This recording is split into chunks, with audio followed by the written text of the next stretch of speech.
मंडळी, आपण म्हणतो माझं घर, माझं कुटुंब, माझं शरीर. पण जर समर्थ म्हणत असतील की आहे तितुके देवाचे, तर खरंच आपलं काय आहे? प्रपंच करताना देव कसा आठवायचा? संसारात राहूनही आत्मज्ञान कसं मिळवायचं? आज आपण जाणून घेणार आहोत दासबोधातील अत्यंत प्रभावी समास. देह नाशवंत आहे आणि आत्मा नित्य, हे फक्त वाक्य नाही तर जीवन बदलणारी जाणीव आहे. शुकासारिखे पूर्ण वैराग्य ज्याचे, वसिष्ठा परिज्ञान योगेश्वराचे, कवी वाल्मिका सारखा मान्य ऐसा. नमस्कार माझा सद्गुरु रामदासा. जय जय रघुवीर समर्थ. सार्थ श्री दासबोध दशक 11वा, समास 3रा. शिकवण निरूपण. नरदेहाचे महत्त्व ओळखून वृद्धपण येण्याच्या आधीच जीवनाचे सार्थक करून घ्यावे, फार विवेकाने वागून प्रपंच व परमार्थ साधावे, असे श्री समर्थांनी सांगितलेले आहेत. श्रीराम. बहुता जन्माचा सेवट, नरदेह सापडे अवचट, येथे परतावे चोखट, नीती न्याये. खालच्या योनीमधील अनेक जन्म होऊन गेल्यावर अखेर एकाएकी माणसाचा देह आपल्याला मिळतो. या देहामध्ये आल्यावर नीती न्यायाने आणि निर्मळपणाने वर्तन करावे. प्रपंच अगदी व्यवस्थित करावा, त्याचबरोबर परमार्थाचाही अभ्यास करावा. असे जर वागले तर इहलोक आणि परलोक या दोन्हीकडे यश मिळते. माणसाचे आयुष्य 100 वर्षे समजतात. त्यापैकी बाळपणाचा काळ अज्ञानात जातो. तरुणपणाचा काळ विषय सुख किंवा इंद्रिय सुख भोगण्यात खर्च होतो. म्हातारपणी अनेक रोग शरीराला पीडा देतात. माणसाला पूर्वकर्माचे भोग भोगावे लागतात. अशा रीतीने बाल्य, तारुण्य आणि वृद्धपण प्रपंचासाठी खर्ची पडते. म्हणून भगवंताच्या दर्शनाचा योग येण्याची संधीच सापडत नाही. आपल्या जीवनात नाना तऱ्हेचे प्रसंग येतात. राज्यकर्त्यांनी केलेला छळ, दैवी आपत्ती, विफलता, काळजी, अन्न वस्त्रांची कमतरता, देहावरील प्रेमापायी होणारे दुःख इत्यादी अनेक प्रकारच्या प्रसंगांना तोंड देता देता आयुष्य कळत न कळत संपून जाते. माणसे सारखी मरत असतात. वडील माणसे जातात हे प्रत्यक्ष दिसते. हे सगळे माहीत असताना कशाचीही शाश्वती आपल्याला मानता येत नाही. समजा घराला आग लागली आहे. अशा पेटलेल्या घरात जर कोणी स्वस्थपणे झोपून राहिला तर त्याला कोणीही शहाणा किंवा चांगला म्हणणार नाही, कारण तो आपणहून आपला घात करून घेतो. तसंच आपल्या जीवनामध्ये पुण्य मार्ग सगळा बुडाला आणि पाप मात्र खूप साठवून ठेवले तर मृत्यूनंतर सोसावा लागणारा यमयातनांचा हिसका मोठा कठीण असतो. म्हणून माणसाने असे करू नये. जीवनामध्ये फार विचाराने वागावे आणि प्रपंच व परमार्थ दोन्ही उत्तम साधावे. आता आळसाचे भयंकर वाईट परिणाम श्री समर्थ सांगतात. जीवनामध्ये आळसाचा परिणाम अगदी ताबडतोब दिसतो. माणूस सुस्त होऊन निद्राधीन बनतो. आळशी माणसांना झोप अत्यंत सुखाची वाटते. आरंभी उद्योग करताना कष्ट होतात हे खरे, परंतु त्याचे सुख पुढे कालांतराने मिळते. उद्योगी माणूस चांगले खातो, पितो आणि सुखाने जगतो. आळस उत्साहाला मारक आहे. आळस फार नुकसान करतो. आळस प्रयत्न पार नाहीसा करून टाकतो. आळसाने दुर्भाग्याच्या खुणा, दुर्दैवीपणाची चिन्हे प्रकट होतात. म्हणून माणसाने आळसाला थारा देऊ नये. माणूस आळशी नसेल तर त्यास वैभव प्राप्त होते आणि प्रपंचात व परमार्थात जीवाला समाधान लाभते. यानंतर सामान्य माणसाने जीवन यशस्वी होण्यास कसे वागावे याची रूपरेषा श्री समर्थ आपल्याला सांगत आहेत.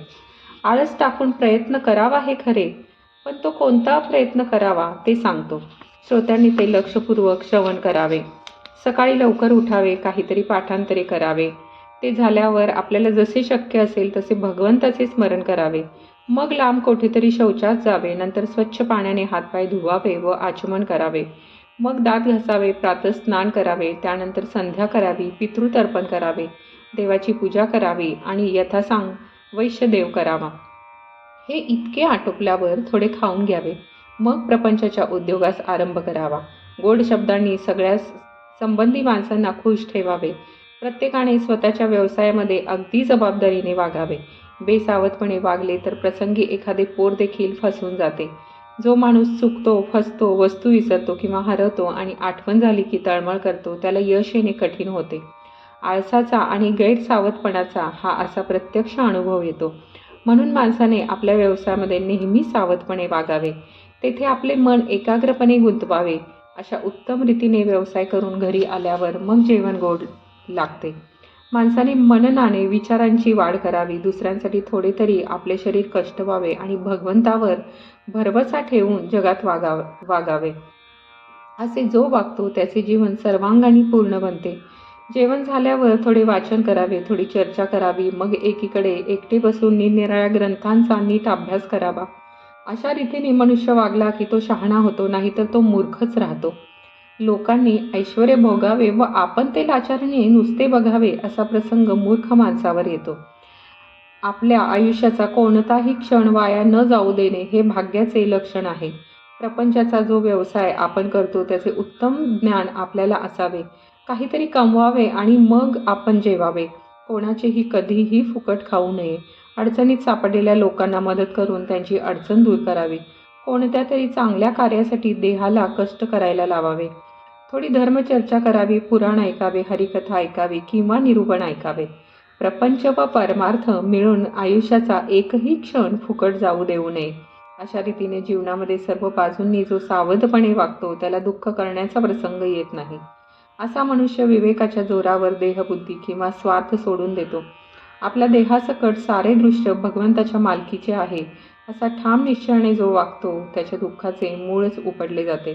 त्याचे ममत्व नाहीसे झाल्याने त्याची वासना क्षीण होते.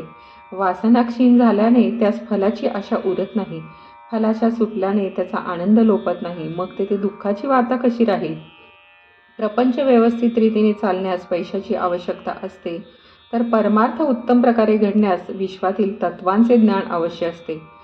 तत्त्वमसि अहम ब्रह्मास्मी इत्यादी महावाक्यांचे मनन निधिध्यासन केले असता आत्मज्ञान होऊन माणूस प्रकृतीच्या बंधनातून मोकळा होतो. कर्म, भक्ती आणि ज्ञान यांचा समन्वय साधल्याने माणसाला आत्मसाक्षात्कार घडतो व त्याला संपूर्ण समाधान लाभते व ते कायमचे टिकते. हेच परमार्थाचे साधन असल्याने नेहमी त्याचे श्रवण करावे असे श्री समर्थ सांगतात. आता या समासाचा सारांश ऐकूया. मानवी जीवनास 2 अंगे आहेत, एक प्रपंच आणि दुसरे परमार्थ. दोन्ही अंगांची समतोल वाढ होण्यामध्ये जीवनाचे सौंदर्य साठवलेले आहे. सुंदर जीवनच यशस्वी जीवन आहे. जीवनात सौंदर्य निर्माण होण्यास त्यास सुंदर घाट देणे जरूर असते. जीवनास आपल्याला हवा तसा घाट देण्यासाठी शिस्त लागते. नियम पाळल्या वाचून शिस्त लागत नाही. आळस टाकल्या वाचून शिस्त व नियम पाळता येत नाहीत. म्हणून आळस सोडून नियम पाळावे. नियम पाळून शिस्त शिकावी आणि शिस्तीने वागून जीवनास मनोहर घाट द्यावा असा श्री समर्थांचा आग्रह आहे.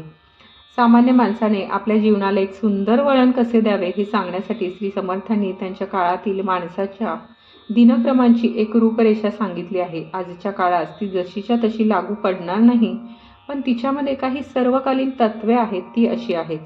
जीवन यशस्वी होण्यास प्रपंच व परमार्थ दोन्ही पाहिजेत. आळसाने जीवनाची नासाडी होते.